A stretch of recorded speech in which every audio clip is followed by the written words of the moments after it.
Hello everyone, welcome back to my channel. আমি এখানে দুধ চাল দিয়ে নিচ্ছিলাম, ক্ষীর করে নিচ্ছিলাম পাটিসাপটা পিঠার জন্য। তো এখানে আমার দুধটা ঘন হয়ে এসে এই যে একদম ক্ষীর ক্ষীর হয়ে যাবে। আর এটা আমি আড়ঙের মিল্ক দিয়ে করেছিলাম। তো এখানে হচ্ছে আমি চা বানিয়ে নিলাম, যেহেতু চা খোর আমি, তো 3-4 বেলা আমার চা খেতে হয়।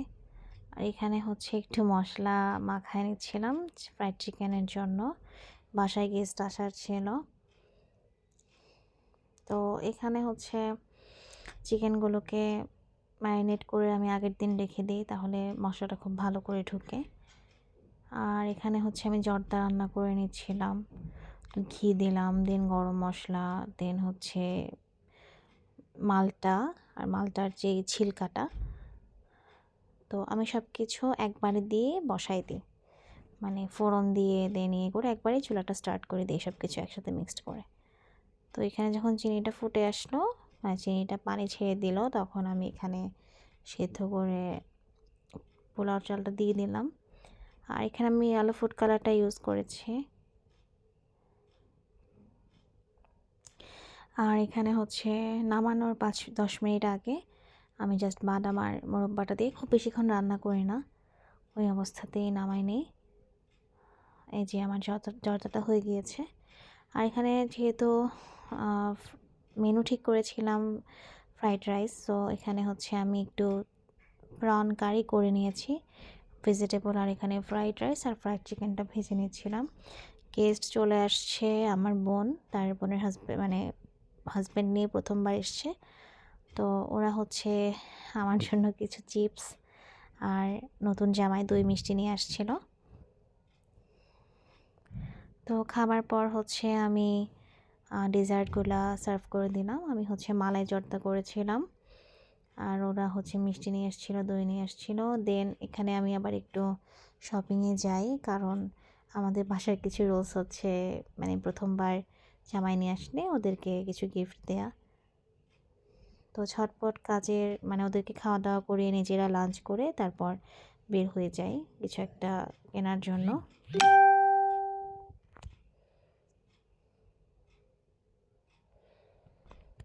দেন আবার বাসায় চলে আসি। তারপর বাসায় এসে ওদেরকে সন্ধ্যায় নাস্তা দিই। এখানে রোল, দেন পাটিসাপটা, পুডিং দিলাম সন্ধ্যার নাস্তায়। তারপর চা বানালাম।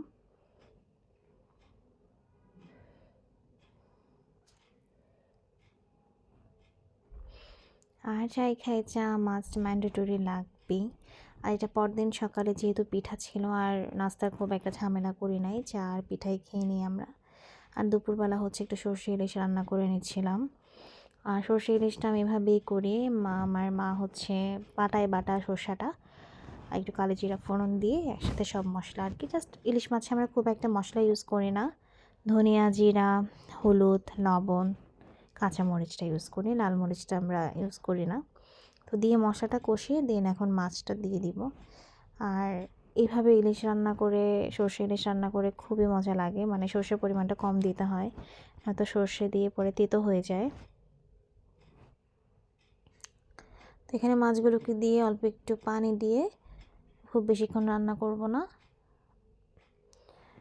আর ইলিশ মাছটাও একদম পদ্মার ছিল, সাইজে খুব একটা বড় ছিল না। এসব মাছ আবার একটু তৈলাক্ত হয় যদি পদ্মার হয়ে থাকে আর কি। আর সন্ধ্যায় আমি একটু চটপটি খেয়ে নিলাম। আমি চটপটি কিনে আনলে তারপর আমি হচ্ছে একটা এক্সট্রা ডিম সিদ্ধ করে এটার মধ্যে দিয়ে দিই, বেশি করে ডিম দিয়ে চটপটি খেতে মজা লাগে। আর এখানে আমাদের এখানে 16 ডিসেম্বরে মেলা হয়, সো সে মেলাতে আমি মানে স্টল নেই, একটু মানে ফুড আইটেমই থাকে। এখানে আমি কিছু রোল বানায় নিচ্ছিলাম, যেহেতু আমি একা একা হাতে আসলে একসাথে এত রোল বানানো পসিবল না। তো এখানে কয়েক ধাপে আমি কিছু রোল বানিয়ে নিয়েছিলাম। এই রোলের রেসিপি আমার চ্যানেলে অলরেডি দেওয়া আছে। আর মেলাতে হচ্ছে আমি কিছু পিঠাও রাখি, তো মেলাতে আমি হচ্ছে পিঠাও করেছিলাম মানে স্টলের জন্য। তো এখানে আমি ক্ষীর করে নিয়েছিলাম আর কি। আর এখানে মেলার কিছু ক্লিপ অ্যাড হয়ে গিয়েছিল।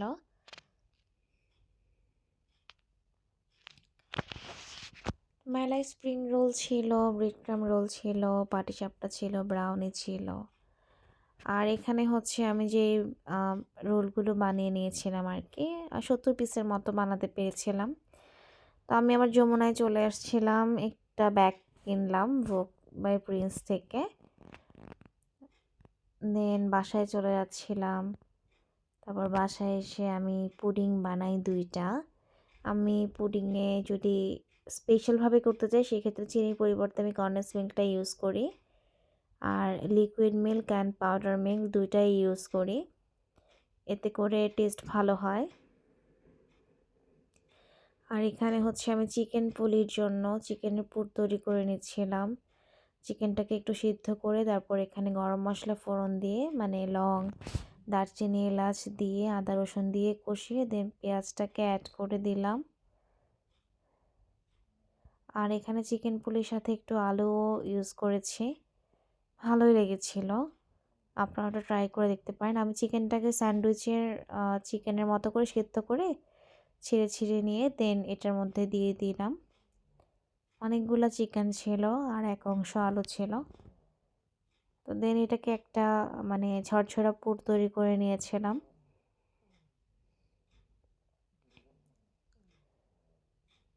এটার ডোটা আপনারা চালের গুঁড়া দিয়েও করতে পারেন, ময়দা দিয়েও করতে পারেন। তো আমি আবার এখানে ব্রাউনি তৈরি করে নিচ্ছিলাম, এগুলো সবই মেলার জন্য। তো আমার ব্রাউনিটা রেসিপিটা আমি শেয়ার করব।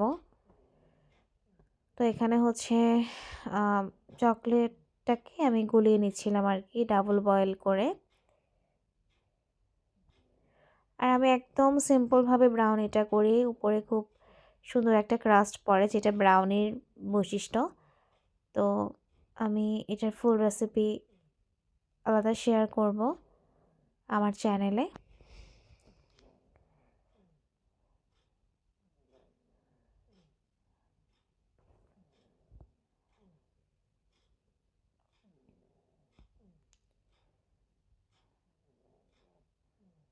তো এখানে হচ্ছে চকলেটটাকে গলাতে আমার একটু ভালোই সময় লেগেছিল।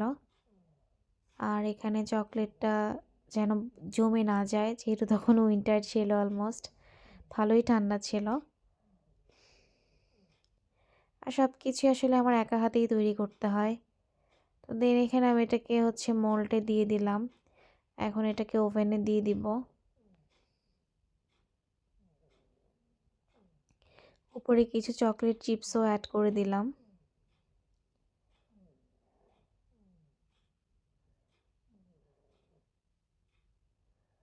এই যে আমার ব্রাউনিটা খুব সুন্দরভাবে বেকড হয়ে গেছে। আমার খুব বেশি একটা টাইম লাগে নাই ব্রাউনিটা হতে।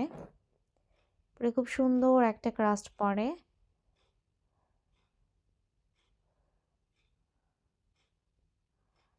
আর পারফেক্ট ব্রাউনি এটা দেখলেই আসলে বোঝা যায়।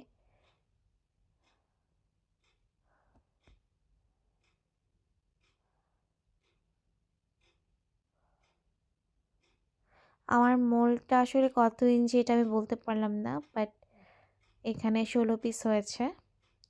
আর এখানে হচ্ছে আমি চিকেন পুলি তৈরি করে নিলাম, এটা আমি ময়দা দিয়ে করেছিলাম।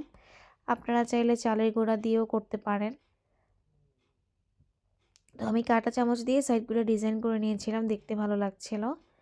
আপনারা এরকম চাইলে একদম ইজিলি করে নিতে পারেন যারা পুলি ডিজাইন করতে পারেন না। তো এখানে হচ্ছে আমি এগুলোকে নর্মালি রেখেছিলাম, যেহেতু পরদিন সকালবেলা উঠেই ভেজে ফেলবো, আর এগুলো বানাতে অলমোস্ট রাত 3টা বেজে গিয়েছিল। Thanks for watching.